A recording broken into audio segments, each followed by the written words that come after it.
Hello friends, आज हम देखेंगे मोल कंसेप्ट। मोल कंसेप्ट ये फर्स्ट चैप्टर का last part and important part है। सबसे पहले देख लेते हैं कुछ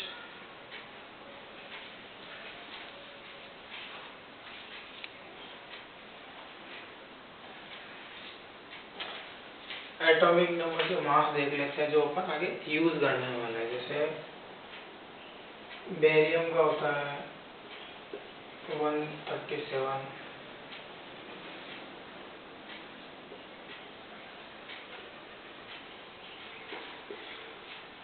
A0 देख लेते हैं 108, कॉपर का देख लेते हैं 63.5, ये ग्राम में है। और ये बाकी सारा आपको लर्न करना है, लेकिन ये जो मोस्टली है अपन यूज करने वाले हैं उनको लर्न करना है आप लोगों को। और एक बेसिक चीज और बता दो, चौक जो है, चौक या फिर लाइमस्टोन, ये दोनों ही होता है कैल्शियम कार्बोनेट, जिसका मॉलिक्यूलर वेट होता है 100। राइट, कैलकुलेट भी कर सकते हो सीधा। तो इसके बाद अपन शुरुआत करते हैं मोल से। मोल के बेसिकली 3 फॉर्मूलेज होते हैं। सबसे पहला mole equals to given weight upon molecular weight. दूसरा formula mole equals to given number. ये नंबर ऑफ एटम हो सकता है, नंबर ऑफ पार्टिकल हो सकता है, नंबर ऑफ मॉलिक्यूल हो सकता है, अपॉन एवोगैड्रो नंबर n है। n होता है एवोगैड्रो नंबर, और इसकी वैल्यू जो होती है वो होती है 6.02 × 10⁻23। ये लर्न करनी है। तीसरा होता है मोल का formula, mole equals to given volume upon 22.4 litre. ये लीटर में होगा तो ये फॉर्मूला होगा। अगर वॉल्यूम ml में दे रखी है तो ये नीचे भी अपने को ml में कन्वर्ट करना पड़ेगा। और ये फॉर्मूला तभी यूज होगा जब गिवन कंडीशन क्या हो, एट STP या फिर NTP, मतलब स्टैंडर्ड कंडीशन हो, नॉर्मल टेम्परेचर प्रेशर या फिर स्टैंडर्ड टेम्परेचर प्रेशर। कितना होता है नॉर्मल टेम्परेचर प्रेशर, देख लेते हैं। NTP या फिर STP, NTP या फिर STP, ये होता है नॉर्मल टेम्परेचर एंड प्रेशर। तो टेम्परेचर कितना हो गया 298 केल्विन, प्रेशर कितना हो गया 180। एटमॉस्फेरिक प्रेशर इसको बोलते हैं normal temperature and pressure.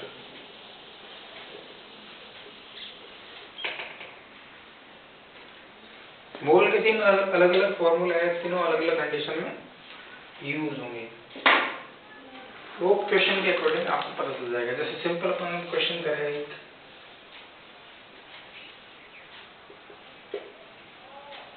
Find the mole of 2 gram of calcium. 2 gram calcium अगर मोल निकालना तो क्या हो जाएगा, गिवन वेट कितना है 2, मॉलिक्यूलर वेट कितना होता है 40, तो कितना हो जाएगा 1/20 मोल। सिंपली कुछ ऐसे क्वेश्चन करेंगे। दूसरा क्वेश्चन देखिए, अगर अपन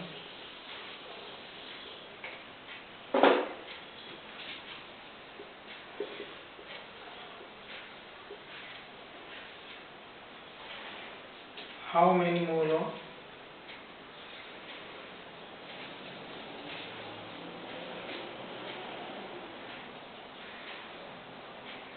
10 एटम ऑफ सोडियम। तो यहाँ पे क्या दे रहे हैं, 10 एटम है, नंबर ऑफ एटम। मोल कितने number of atom given, formula number 2 use करना है एंड एवोगैड्रो नंबर। तो इससे क्या निकल जाएगा, इसमें मोल निकल जाएगा। एटम एटम में पार्टिकल भी हो सकता है, आयन भी हो सकता है। गिवन नंबर ये है अपॉन एवोगैड्रो नंबर, तो ये किधर क्या निकल जाएगा, मोल। और तीसरा फॉर्मूला अगर एसटीपी पे दे रखा है, गिवन वॉल्यूम है, तो तीसरे फॉर्मूले से मोल निकाल सकते हैं। अब दूसरी अपन बात करते हैं स्टोइकियोमेट्री।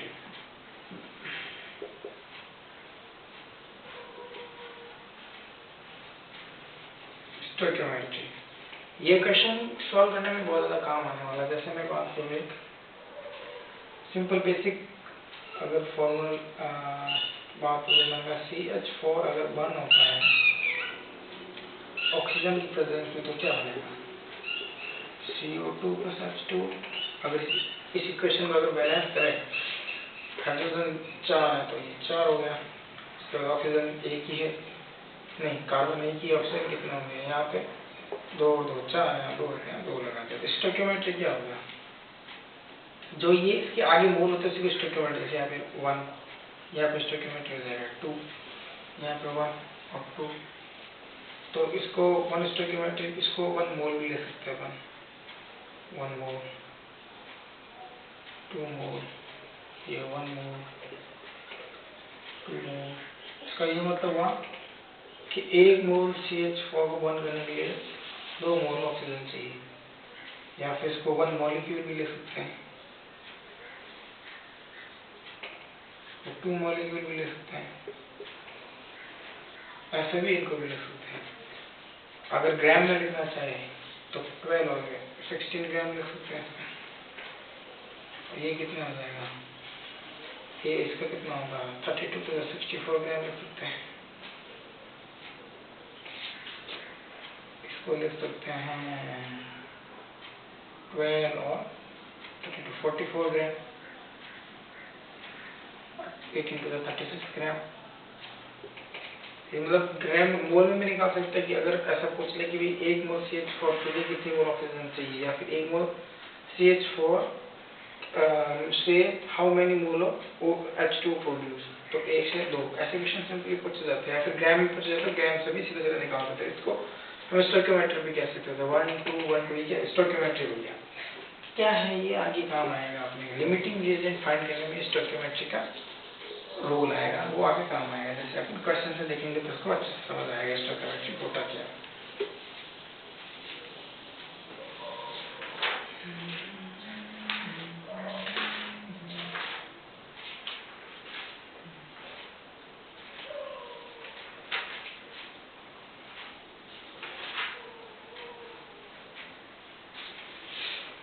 देखते हैं स्टोइकियोमेट्री कहाँ काम होता है। जैसे मैंने अभी आपको बताया लिमिटिंग रिएजेंट फाइंड करने में स्टोइकियोमेट्री का बहुत बड़ा रोल। लिमिटिंग रिएजेंट क्या होता है, वो रिएजेंट जो रिएक्शन को लिमिट कर दे, मतलब जो रिएक्शन में खत्म हो जाए, उसको कहते हैं लिमिटिंग रिएजेंट। जैसे बात करते हैं अपन, ये इक्वेशन वापस लेते हैं, मैंने कहा ये CH4 और O2 की प्रेजेंस में क्या बनेगा, CO2 और H2। अगर मैं यहाँ पे रिएक्शन में बैलेंस नहीं कर दूं और क्वेश्चन में दे दूं कि 1 मोल CH4 presence burn in presence of 1 mole of O2, तो अपने को पता है कि एक CH4 को बर्न होने के लिए 2 मोल ऑफ O2 चाहिए। अभी अपन देखेंगे रिएक्शन बैलेंस करके देखा था, तो यहाँ पर 2 आता तब भी रिएक्शन बैलेंस होती है, लेकिन मैंने यहाँ पे क्वेश्चन में दिया कि 1 मोल CH4 है और 1 ही मोल O2 है। तो गिवन क्या दे दिया मैंने आपको, ये 1 मोल दे दिया और ये भी दे दिया 1 मोल, लेकिन अपने को तो पता है कि भाई ये 1 मोल नहीं है, 2 मोल चाहिए होता। तो यहाँ पे लिमिट क्या हो गया, ऑक्सीजन हो गया, तो लिमिटिंग रीजन क्या हो गया, O2। ये तो सिंपली आपको पता है इसलिए बता दिया, वरना इस क्वेश्चन को ऐसे फाइंड भी कर सकते हैं कि लिमिटिंग रीजन कौन सा, अपने को कैसे पता चलेगा। तो सबसे पहले एक, और ये जो कंसेप्ट होता है बैलेंस इक्वेशन के लिए होता है, स्टोइकियोमेट्री लिमिटिंग रीजन। तो अपन क्या करेंगे, इसको बैलेंस करेंगे, फिर लिखेंगे स्टोइकियोमेट्री, इसका स्टोइकियोमेट्री 1, इसका 2, इसका 1 ही होगा, और इसका यहाँ पे बैलेंस करेंगे तो यहाँ पे आ जाएगा 2। तो ये बैलेंस्ड इक्वेशन से हम पता कर सकते हैं, और बैलेंस्ड इक्वेशन का स्टोइकियोमेट्री लिख सकते हैं अपन। अब क्वेश्चन पूछ लेगा सिंपल रिएक्शन देखे कि इसमें एलआर कौन है, एलआर लिमिटिंग रीजन। तो अपन सबसे पहले क्या करेंगे, रिएक्शन को बैलेंस करेंगे, फिर जो आगे जो ये नंबर आया है ये क्या हो गया, स्टोइकियोमेट्री। फिर अपने को या तो वो मास देगा या फिर मोल देगा। मास देगा तो सिंपली मोल निकाल देंगे, वो फॉर्मूला अपने देखे थे, या फिर मोल देगा तो क्या देगा, गिवन मोल। गिवन मोल जैसे मान लिया मैंने इसके दिया 1 और इसका 1 दे दिया, राइट। अब लिमिटिंग रीजन निकालने का basic formula given mole upon stoichiometry, इसका 1 है तो ये 1 आया। इसका क्या फॉर्मूला हो जाएगा, given mole upon stoichiometry, right. इसका गिवन मोल कितना है, गिवन मोल है 1। ये क्वेश्चन में दे रखा होगा गिवन मोल। स्टोइकियोमेट्री अपन बैलेंस इक्वेशन को बैलेंस करके निकालेंगे बाय 2, तो इसका कितना है 0.5। तो जो जिसकी जो मिनिमम वैल्यू है वो होगा एलआर। जैसे ये 1 आया है, मिनिमम कौन है O2, तो यहाँ पे एलआर कौन है O2, राइट। तो अब जो रिएक्शन होगी इसके बेसिस पे होगी, क्योंकि जो रिएक्शन है ये लिमिटिंग है, क्योंकि ये पहले खत्म हो जाएगा और ये खत्म होने के बाद रिएक्शन रुक जाएगी, तो लिमिटिंग रीजन क्या हो जाएगा, O2 हो जाएगा। तो ऐसे आगे अपन क्वेश्चन करेंगे लिमिटिंग रीजन क्या, और भी एनसीईआरटी में बहुत सारे क्वेश्चन दे रखे हैं, तो प्रैक्टिस करोगे आप तो पता चल जाएगा। जैसे यहाँ पे अपन सिंपल एक क्वेश्चन लेते हैं,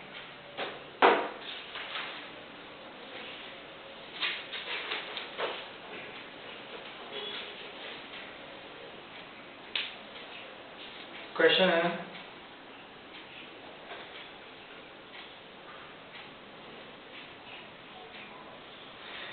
when 0.5 mole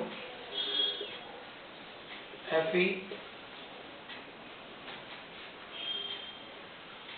react with 0.5 mole of O2, then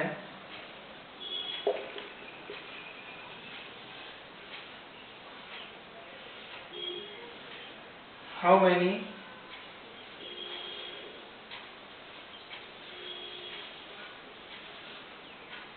many mole of Fe2O3 are formed। अब क्वेश्चन में क्या रहेगा, 0.5 मोल Fe दे रहा था, किसके साथ रिएक्ट करता है 0.5 मोल ऑफ O2, रिएक्शन लिखेंगे अपन FeO2 to give Fe2O3। सबसे पहला काम क्या होगा, अपने को रिएक्शन को बैलेंस करना है। यहाँ पे Fe2 है तो 2 लगा दिया, और यहाँ पे ऑक्सीजन 3 है तो 3 लगा दिया। अब ऑक्सीजन हो गया 6, और तो यहाँ पे 2 लगाना पड़ेगा, 2 to 4 हो गया, तो यहाँ पे क्या लगेगा 4। ऐसे रिएक्शन आपको बैलेंस करनी है। सबसे पहले क्या देखना, मेन एलिमेंट क्या है, फिर ऑक्सीजन को बैलेंस करते हुए रिएक्शन को दोनों तरफ बैलेंस करनी है। तो स्टोइकियोमेट्री क्या हो जाएगा अपने पास, यहाँ पे स्टोइकियोमेट्री हो जाएगा 4, 3 and 2। गिवन मोल क्या है, गिवन मोल है 0.5, right. How many mole of Fe2O3 is formed. तो सबसे पहले अपन निकालेंगे एलआर कौन है, तो यहाँ पे गिवन मोल अपन स्टोइकियोमेट्री करेंगे, गिवन मोल अपन स्टोइकियोमेट्री करेंगे। यहाँ से सिंपल आइडिया लग रहा है अपने को कि नीचे यहाँ 4 है, यहाँ 3 है, ऑफ कोर्स ये जो वैल्यू आएगी ये कम आएगी इससे। तो लिमिटिंग रीजन कौन हो गया यहाँ पे Fe, तो Fe हमारा यहाँ पे क्या है एलआर, और रिएक्शन इसके बेसिस पे होगी। अब इसके बेसिस पे होगी, इसका क्या मतलब हुआ, इसका मतलब हुआ कि 4 मोल Fe में 2 मोल Fe2O3 प्रोड्यूस होता है। तो अपने को गिवन कितना 0.5 मोल में कितना, सिंपल यूनिटरी मेथड है, इसको सॉल्व करेंगे तो आंसर आ जाएगा। सिंपली ऐसे क्वेश्चन करें, यूनिटरी मेथड है, आपने पहले भी यूज किया है, 9th क्लास में यूज करते हुए आ रहे हैं। ओके, और एक बात है कि एलआर यूज कब करेंगे, अपने को पता कैसे चलेगा कि इस क्वेश्चन में एलआर यूज करना है या इसमें नहीं करना है। तो बेसिकली क्या है कि एलआर यूज करने का सिस्टम ये है कि जब भी एग्जामिनर अपने को क्वेश्चन दे जिसमें रिएक्टेंट दे रखा हो, रिलेशन रिएक्टेंट और प्रोडक्ट में दे रखा हो अपने को, ठीक है, तब एलआर यूज करेंगे। मतलब एक ऐसा क्वेश्चन हो जिसके अंदर एक या एक से ज्यादा रिएक्टेंट हो, 2 रिएक्टेंट हो और रिलेशन रिएक्टेंट और प्रोडक्ट। अभी इसने देखा Fe और O2 दो रिएक्टेंट थे और Fe2O3 रिलेशन पूछा था कि FeO2 तो कितना मोल बनेगा। तो जब दो रिएक्टेंट दे रखा हो और प्रोडक्ट के बारे में पूछे तो LR का यूज करेंगे, वो सीधा उसको डायरेक्टली नहीं कर सकते, पहले देखेंगे LR क्या है, उसके अकॉर्डिंग फिर इसका आंसर निकलेगा। इससे भी इजी मेथड आपको मैं बता दूंगा, जिससे सारे क्वेश्चन बहुत इजीली शो हो जाएंगे, बहुत इजीली आप कर पाओगे।